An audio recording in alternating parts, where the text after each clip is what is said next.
கவிதையின் அரசியல் என்று சொல்லும்போது அவங்க பேசுன மாதிரி ஏதோ கோட்பாடு தத்துவம் விளக்கமெல்லாம் கொடுப்பேன்னு எதிர்பார்க்காதீங்க. அதெல்லாம் இல்லை, அதெல்லாம் எனக்கு தெரியாது. தெரிஞ்சாதான் செய்ய முடியும். எனக்கு கவிதைகள் தெரியும். அடிப்படையில் நான் கவிஞன், கவிதைகளை காதலிப்பவன். அந்த அடிப்படையில் அரசியலோடு தொடர்புடைய நல்ல ஒரு சில கவிதைகளை உங்களிடையே உற்சாகமாக ஜாலியாக அப்படி பேசிட்டு விடைபெற்றலாம் அப்படின்னு நினைக்கிறேன். அருமை நண்பர்களே, இந்த நவீன கவிதை புதுக்கவிதை இப்படி ரெண்டு சொற்கள் சொல்லுவாங்க. புதுக்கவிதை சரி, முன்னாடி மரபு கவிதைன்னு ஒன்று இருந்துச்சு. வெண்பா விருத்தப்பா அந்தப்பா இந்தப்பான்னு சொல்லி ஆச்சரியப்பா அப்படியே வஞ்சிப்பா களிப்பான்லாம் சொல்லி அந்த இலக்கணத்தை தகர்த்து இலக்கணத்தை உடைத்து யார் வேண்டுமானாலும் எழுதலாம், எப்படி வேண்டுமானாலும் எழுதலாம் என்று கற்றற்ற கவிதை, அதை புதுக்கவிதைன்னு சொன்னால் கரெக்டு புரிஞ்சுது எழுது. நவீன கவிதைன்னு ஒன்று சொன்னாங்க. புதுக்கவிதை எப்போது நவீன கவிதை ஆனது அல்லது புதுக்கவிதை எப்படி நவீன கவிதை ஆகுது அப்படின்னு கேள்வி கேட்டிங்கன்னா ரொம்ப சிக்கலான கேள்வி அது. அங்குதான் தமிழ் சமூகத்தினுடைய நோய்மை படர்ந்த பகுதி என்று நான் கருதுகிறேன். நான் ஏன்னா தமிழ் அந்த கவிதையினுடைய அரசியல் என்று பேசும்போது அதை சொல்லிட்டு தான் சொல்லணும். தமிழினுடைய நோய்மை படர்ந்த பகுதி அப்படின்னு நான் சொல்கிறேன். அந்நிய மாதல் போன்ற வெளிநாட்டு தத்துவங்களை உள்வாங்கி அதை இங்கு கவிதையிலே அறிமுகப்படுத்த முயற்சித்த சில பேர் உருவாக்கி அந்த புதுக்கவிதை என்பதில் நவீன கவிதைங்கிற வார்த்தையை உருவாக்கினேன். ஆனால் அவங்க பேரெல்லாம் பார்த்தீங்கன்னா ரொம்ப விவகாரமான பேராக இருக்கும். அவங்க சொல்கிறது நவீன கவிதை, ஆனால் பெயர்கள் பார்த்தீங்கன்னா ஒரு பழமை வாய்ந்த பெயர்களாக இருக்கும்.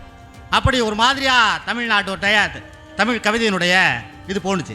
அது நோக்கம் என்ன சொன்னாங்கன்னா, அரசியல் பேசக்கூடாது, கவிதை அரசியல் பேசக்கூடாது அப்படின்னு சொல்லி முன் வச்சாங்க. அப்போ அரசியல் பேசினா அது நவீன கவிதை இல்லை, அது புதுக்கவிதை. அப்போ நவீன கவிதைன்னா அரசியலே பேசக்கூடாது அப்படின்னு சொன்னாங்க. இதை விட கேவலமான அரசியல், இதை விட மோசமான அரசியல் வேறு இருக்க முடியாது. ஏன்னா தமிழ் கவிதை என்பது காலகாலமாக அரசியல் பேசிகிட்டே இருக்குது. தமிழினுடைய மிகச்சிறந்த கவிதை நம்ம நம்புகிற கவிதைகள் எல்லாமே அரசியல் பேசின கவிதைகள். யாதும் ஊரே யாவரும் கேளீர் தீதும் நன்றும் பிறர் தர வரான்னு சொன்ன அந்த கவிதை, ஐநா சபையிலே பொறிக்கப்பட்டிருக்கிற கவிதை அரசியல் பேசிய கவிதை. ராமனை பாடியதால் புகழ் பெறவில்லை கம்பன், சீதையை பாடியதால் புகழ் பெறவில்லை கம்பன், மற்றுள்ள சக்தியெல்லாம் மானுடம் வென்றதம்மா என்று காவியத்துக்குள் பேசிய அந்த சமத்துவ அரசியலால் தான் கம்பன் பாராட்டப்பட்டான் என்பது வரலாறு இல்லையா? அப்ப தமிழ் இலக்கியம் என்பது காலகாலமாக அரசியல் பேசுகிற இலக்கியமாக இருந்திருக்கிறது. கொல்லாமைன்னு ஒரு அதிகாரம், கொல்லாமை என்கிற அதிகாரத்தில் வள்ளுவன் சொல்கிறான், பகுத்துண்டு பல்லுயிர் ஓம்புதல் நூலோர் தொகுத்த வெற்றுலெல்லாம் தலைன்னு சொல்றது.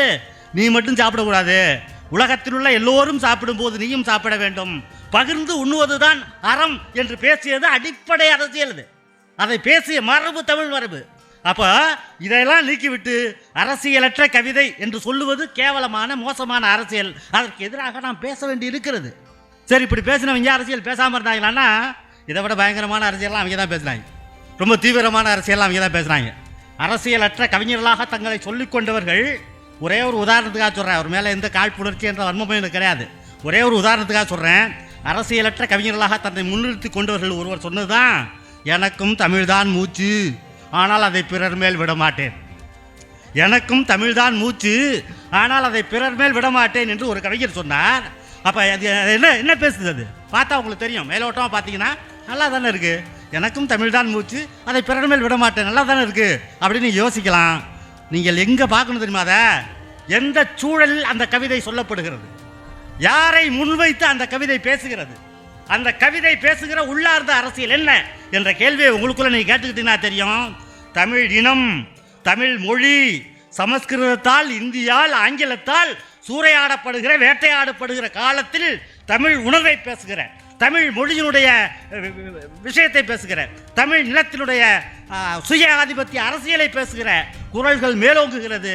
அப்போ அதுக்கு எதிரான ஒரு குரல் வருது, எனக்கும் தமிழ் தான் மூச்சு, நான் உன் மேலே விட மாட்டேன் இவன் மேலே விட மாட்டேன்னு சொல்லி. அது எதற்கு எதிராக இருக்கிறது சொன்னால், திராவிட அரசியலுக்கு எதிரான குரல் என்கிற ரகசியத்தை நாம் புரிந்து கொண்டோம் என்று சொன்னால், நம்மை விட அதிகமாக அரசியல் பேசியது அந்த பக்கம்தான் அப்படிங்கிறதை நாம் புரிஞ்சுக்கணும். எது அரசியல், எது அரசியல், எது அரசியல் இல்லை? எல்லாமே அரசியல் தான், எல்லாமே அரசியல் தான், இல்லைன்னா எல்லாமே அரசியல் இல்லை. நீ பேசினால் அரசியல், அது அழகியல் கவிதை, நான் பேசினால் அது இல்லை என்று நிராகரிக்கக்கூடிய அந்த மோசமான வன்முறை போக்குகளிலிருந்து தமிழ் கவிதையை மீட்டெடுக்க வேண்டிய தேவையும் அவசியமும் நமக்கு இருக்கிறது. மகாகவி பாரதி தான் தமிழினுடைய அசலான முதல் நவீன கவிஞன். இருள் என்பது மிக குறைந்த ஒளி. ஒரே வரிதான், இருள் என்பது மிக குறைந்த ஒளி என்று பாரதி சொல்கிறான். அதற்கு அர்த்தம் என்ன? இருள் என்று ஒன்று இல்லவே இல்லை. இருள் ஒன்று இல்லவே இல்லை. இருளிலும் கூட ஒரு 2 நிமிஷம் 3 நிமிஷம் கழிச்சு அப்படி பார்க்கும்போது இருளிலும் கூட நம்முடைய கண்ணுக்கு தட்டுப்படுகிற காட்சிகள் இருக்கிறதுன்னு சொன்னால் இருள் என்று ஒன்று இல்லவே இல்லை என்பது பொருள். இன்னொரு பொருள், நம்பிக்கை இருக்கிறவனுக்கு இருளே இல்லை, நம்பிக்கை இருக்கிறவனுக்கு இருளே இல்லை என்பதுதான். இதுதான் கவிதைகள் முன்வைக்க வேண்டிய அரசியல். கவிதையிலிருந்து நாம் எடுத்துக்கொள்ள வேண்டிய அரசியலும் இதுதான். பாரதியாக இருக்கட்டும், பாரதிதாசனாக இருக்கட்டும், நான் ஏற்கனவே குறிப்பிட்ட கம்பன், வள்ளுவன், இளங்கோ இப்படியாக இருக்கட்டும், எல்லோருமே அரசியலை முன்வைத்திருக்கிறார்கள். நம்முடைய சமகாலத்தில் யார் யார் எப்படிப்பட்ட கவிதைகள், எப்படிப்பட்ட விஷயங்கள் கவிதையில் முன்வைக்கப்பட்டிருக்கின்றன என்பதை பேசணுங்கிறதா முக்கியம். பாரதி தான் சொல்லுவான், மழைக்காலம் மழை பெஞ்சிட்டு இருக்கு, பாரதியுடைய வசன கவிதையில் சொல்லுவான். பாரதியுடைய வசன கவிதை தான் தமிழ் புது கவிதைக்கு முன்னோடி. அதனுடைய முன்னால் வந்த கவிதை, மழை பெய்து கொண்டிருக்கிறது, தமிழர்கள் ஈரத்திலேயே நடக்கிறார்கள், ஈரத்திலேயே படுக்கிறார்கள், ஈரத்திலேயே கிடக்கிறார்கள். இதெல்லாரும் சொல்லுவான். நம்மளாம் சொல்கிறது தான் இது கவிதை. அது ஒரு வரி சொல்லுவான், எருமைகளை போல ஈரத்திலேயே நடக்கிறார்கள், ஈரத்திலேயே படுக்கிறார்கள், ஈரத்திலேயே கிடக்கிறார்கள் சொல்லிவிட்டு எருமைகளை போல அப்படின்னு சொல்லுவாங்க. அங்கே கூட கவிதை முடியல, அது கூட பெரிய கவித்துவம்னு சொல்ல முடியாது. அடுத்து ஒரு வரி சொல்லுவான் பாரதி, உலர்ந்த தமிழனை மருந்துக்கு கூட பார்க்க முடியவில்லை, உலர்ந்த தமிழனை மருந்துக்கு கூட பார்க்க முடியவில்லை என்று தன்னுடைய வசன கவிதையிலே பாரதி சொல்கிறான். நான் அதை சற்றே மாற்றி சொல்வேன். நம்முடைய காலகட்டம் வேற இல்லையா? பாரதிக்கு பிறகு 80 வருடங்களுக்கு பின்னால் நாம் நின்று கொண்டிருக்கிறோம். நான் அதை சொல்வேன், பாரதி சொல்லுவான், உலர்ந்த தமிழனை மருந்துக்கு கூட பார்க்க முடியவில்லை என்று. நம்முடைய காலத்திலே ஈரமான தமிழனை மருந்துக்கு கூட பார்க்க முடியவில்லை. எல்லாம் உழந்துட்டான், எல்லாம் வறண்டு போயிட்டானுங்க, ஈரமான தமிழை எனக்கு பார்க்க முடியல அப்படின்னு சொல்லுவான். இதை நாம் பேச வேண்டும். இது நாம் நம்முடைய காலத்தில் பேச வேண்டிய அரசியல்.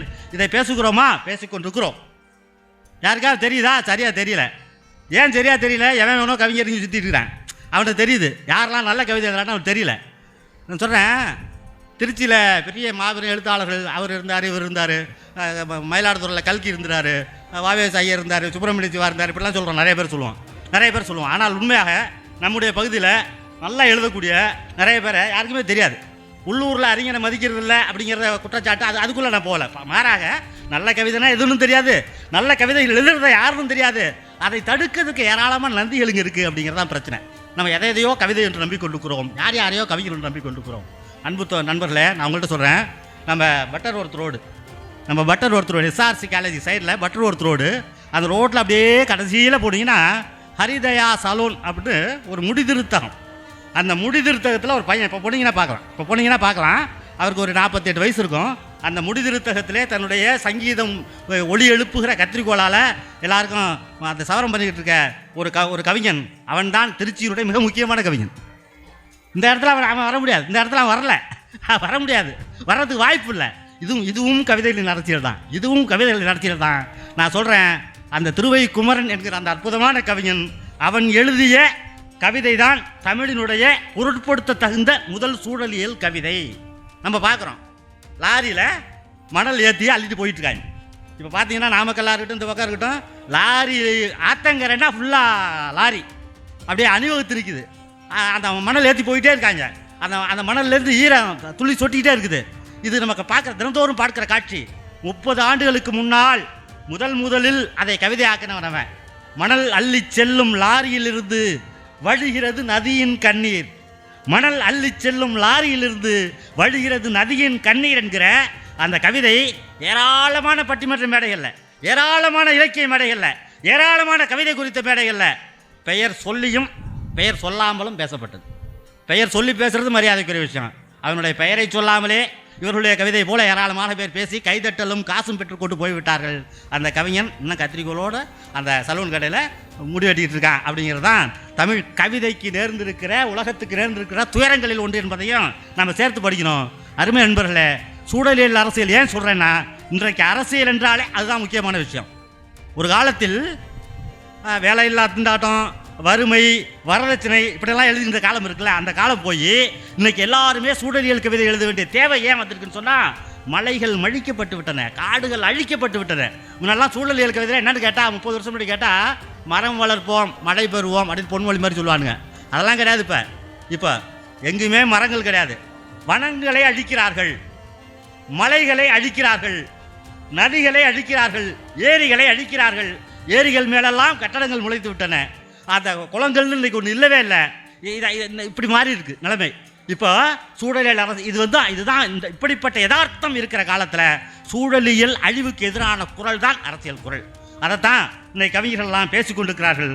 அதைத்தான் சொன்னான் அந்த கவிஞன். மணல் அள்ளி செல்லும் லாரியிலிருந்து வடிகிறது நதியின் கண்ணீர்னு. இன்னொருத்தன் இருக்கான் சிவகாசியில், என்னோட நண்பர் ஒருத்தர் இருக்கா, 2 வரையில் சொல்லுவாங்க. இதுவாது கொஞ்சம் கூட இருக்குது. அவன் சொல்லுவான் லாரி ஏறி செத்தது நதி, லாரி ஏறி செத்தது நதி. அவ்வளோதான் அவன் சொன்னது. இதே விஷயத்தை நான் வேறு மாதிரி சொல்லியிருப்பேன். நீங்கள் பார்த்தீங்கன்னா தெரியும், ஒரு பூச்சி செத்து போய் கிடக்கும். ஒரு பூச்சி செத்து போய் கிடக்கும்போது நிறைய எறும்புகள் அதை அப்படி சுற்றி வளைச்சி அந்த பூச்சியை இழுத்துட்டு போயிட்டுருக்கோம். இது ஒரு காட்சி. இந்த காட்சியை மையமாக வைத்து இந்த லாரிகள் அந்த நதியை சீராடுவதை பற்றி நான் ஒரு கவிதை எழுதினேன். சாறை சாறையாக ஊறும் லாரிகள், சாறை சாறையாக ஊறும் லாரிகள் இழுத்து செல்கின்றன இறந்த நதியை அப்படின்னு சொல்லி நான் ஒரு கவிதை எழுதினேன். இது எல்லாமே சூழலியல் கவிதை. இந்த சூழலியல் கவிதை இப்படி துண்டு துண்டாக எழுதுறது ஒரு பக்கம்னு சொன்னால், ரொம்ப அழகாக, ரொம்ப அபூர்வமாக, ரொம்ப நுட்பமாக ஒரு அழகான காதல் கவிதை போன்ற ஒரு தொனியில் என்னுடைய நண்பன் ஒருத்தர் எழுதியிருக்கான். இதே இதை நம்ம நாகூரில் பஞ்சாயத்து போர்டு கிளர்க்காக வேலை பார்க்கக்கூடிய சிவராமன் என்ற ஒரு அற்புதமான கவிஞன். அவன் எழுதிய கவிதை சூழலியல் கவிதை அது. ஆனால் அதை படிக்கும்போது சூழலியல் கவிதை மாதிரி ஒரு தெரியாது உங்களுக்கு. அது ஒரு அழகான காதல் கவிதை. ஒரு காதல் கவிதையே சூழலியல் கவிதையாக மாற்றி தெளிப்பான். அந்த கவிதையை நான் கட்டாயம் சொல்லணும். நல்ல கவிதை எது என்பது உங்களுக்கு தெரியணுங்கிறதுக்காக அந்த கவிதையை சொல்கிறேன். அந்த கவிதையோட பேர் குளம். குளம்ங்கிற தலைப்பில். இப்போதென்றில்லை, கொஞ்சம் கவனித்து கேளுங்க. இப்போதென்றில்லை, எப்போதும் நீ குளித்து கரையேறிய பிறகு கலங்கி போய்த்தான் கிடக்கும் குளம். யார் குளிச்சாருனாலும் குளிச்சு நம்ம கரையேறும்போது 4-5 பேர் குளிச்சா அந்த கலங்கி போய் தான் இருக்கான். அவன் சொல்கிற கலக்கம் அது இல்லை. அவள் குளிச்சுட்டு ஏறி போயிட்டான்னா குளம் கலங்கி போயிடுமா. அவள் குளிச்சுட்டு கரையேறி போயிட்டா அந்த குளம் கலங்கி போயிடுமா. இப்போதென்றில்லை, எப்போதும் நீ கரையேறியதும் கலங்கித்தான் கிடக்கும் குளம். நீ நீர் சொட்ட சொட்ட நடந்து போனதாய் நான் சொன்னேன். நீ நீர் சொட்ட சொட்ட நடந்து போனதாய் நான் சொன்னேன். குளத்தை அழ வைத்து கூட்டி போனதாக நண்பர்கள் சொன்னார்கள். குளத்தை அழ வைத்து கூட்டி போனதாக நண்பர்கள் சொன்னார்கள். நீர் சொட்டும் கூந்தல் வடிய, நீர் சொட்டும் கூந்தல் வடிய நீ எழுந்து போன போது கூந்தலிலிருந்து குதித்து சாகின்றன குளத்தின் குழந்தைகள். அபாரமான வரி அது. அந்த அந்த பொண்ணோட கூந்தல்லேருந்து தண்ணி சொட்டுது. அப்படி அவன் மணலில் அப்படி விழுந்தோடனே அந்த தண்ணி ஆவி ஆயிரும். அது அந்த அந்த நீர்த்துளிகள் போயிடும். அதை சொல்கிறேன். நீ கூந்தல் வடிய நீ எழுந்து போன போது கூந்தலிலிருந்து குதித்து சாகின்றன குளத்தின் குழந்தைகள். ஈரப்பாவாடை போர்த்திய உன் தரிசனத்துக்காய், ஈரப்பாவாடை போர்த்திய உன் தரிசனத்துக்காய் நான் காத்திருந்த அரச மரம் என்றில்லை. அந்த பொண்ணு குளத்தில் குளிச்சுட்டு வருவா. அவள் குளிக்கும்போது இவன் அரச மரத்துக்கு பின்னாடி இருந்து பார்த்துக்கிட்டு இருப்பாள், ரசிச்சுட்டு இருப்பான். ஈரப்பாவாடை போர்த்திய உன் தரிசனத்துக்காய் நான் காத்திருந்த அரச மரம் என்றில்லை. படித்துறை இல்லை, உருக்காங்கல் இல்லை, உன் சோப்பு நுரை பொதிந்த தடுப்புச் சுவர் இல்லை, அல்லிகள் இல்லை. இவ்வளவு இல்லைகள் சொல்லிட்டு கடைசியாக சொல்கிறான், ஏன் குளமே இல்லை, ஏன் குளமே இல்லை. அபாரமான கவிதை இது. கைதட்டலாம் தாராளமாக. ஒரு அழகான கவிதை, ஒரு நுட்பமான கவிதை, ஒரு ஆழமான கவிதை இப்படித்தான் இருக்கும். இந்த கவிதை தொடங்கும் போது காதல் கவிதையாக தொடங்குகிறது, முடியும் போது சூழலியல் கவிதையாக முடிகிறது.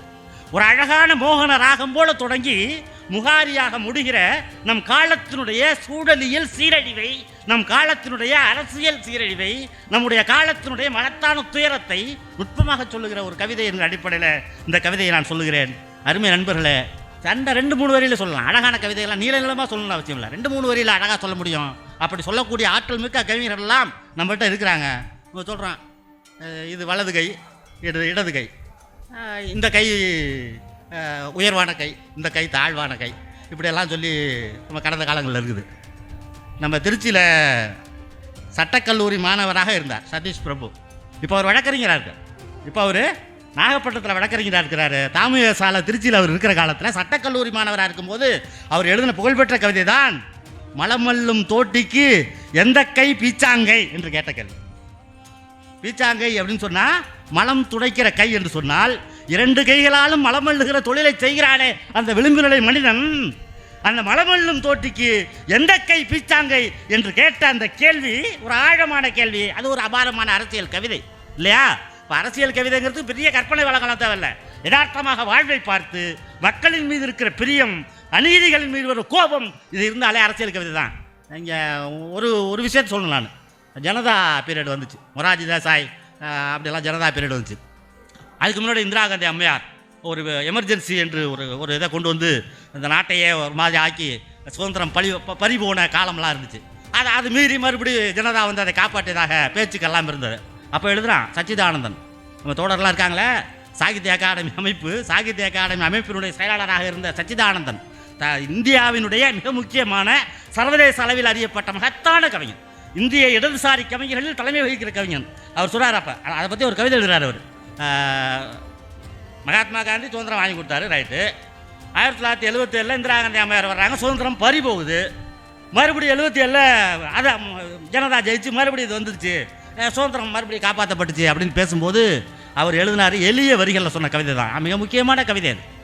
ஒரு மகாத்மாஜி வந்து திறப்பு விழா நடத்த, ஒரு மாதாஜி வந்து மூடு விழா நடத்த, மீண்டும் ஒரு பிதாஜி வந்து திறந்து வைக்க பெட்டி கடையல்ல சுதந்திரம் சொல்கிறான். கவிதை தான் கவிதை, இந்த கோபம் தான் கவிதை. ஒரு மகாத்மாஜி வந்து திறப்பு விழா நடத்த, ஒரு மாதாஜி வந்து மூடு விழா நடத்த, மீண்டும் ஒரு பிதாஜி வந்து திறந்து வைக்க பெட்டி கடையல்ல சுதந்திரம், அது ஒரு ஆழமான உணர்ச்சி அப்படின்னு சொல்கிறார். இதுதான் சச்சிதானந்தன் சொல்லுகிற கவிதை. இப்படி அரசியல் கவிதை என்பதற்கு பலவிதமான முறைகள் உண்டு. வினயன்னு ஒரு பையன், இன்னைக்கு கூட அந்த பையன் பேசியிருப்பா, அப்படி அந்த பேசியிருப்பா அந்த அரங்கில். வினயன்னு ஒரு பையன், அவர் கேட்குறா அப்படி 2 வரி தான். ஆணை கட்டி போரடித்தீர்கள் சரி, யாருக்கு கிடைத்தது நெல்லுச்சோறு, இதான் அவருடைய கவிதை.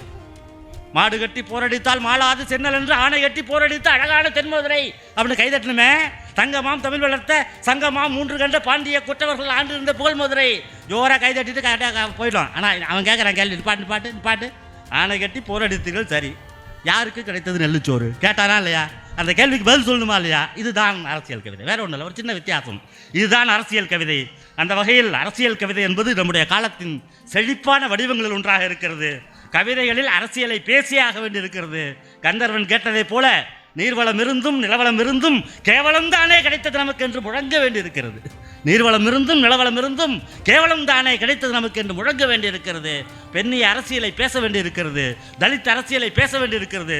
எல்லா விதமான அரசியலையும் தொடர்ந்து பேசுகிற வாய்ப்பை, வசதியை, அதற்கான மொழியியல் பரப்பை, அதற்கான தத்துவ விரிப்பை தமிழ் தன்னகத்தே வைத்திருக்கிறது. தமிழினுடைய கவிதை மரபு என்பதே அகத்தை விட புறமே அதிகம், புறத்திலும் பொழிந்து நிற்கிற அரசியலே அதிகம். அந்த அரசியல் கருத்துக்களினுடைய ஆவேசம் கூடிய தமிழ் மரபை நாம் தொடர்ந்து முன்னெடுத்து பெற வேண்டிய தேவைகள் இருக்கிறது. இந்த வகையில் இந்த கருத்துக்களை முன்வைக்க வாய்ப்பளித்த உங்கள் அத்தனை பேருக்கும் மீண்டும் ஒருமுறை நன்றி சொல்கிறேன்.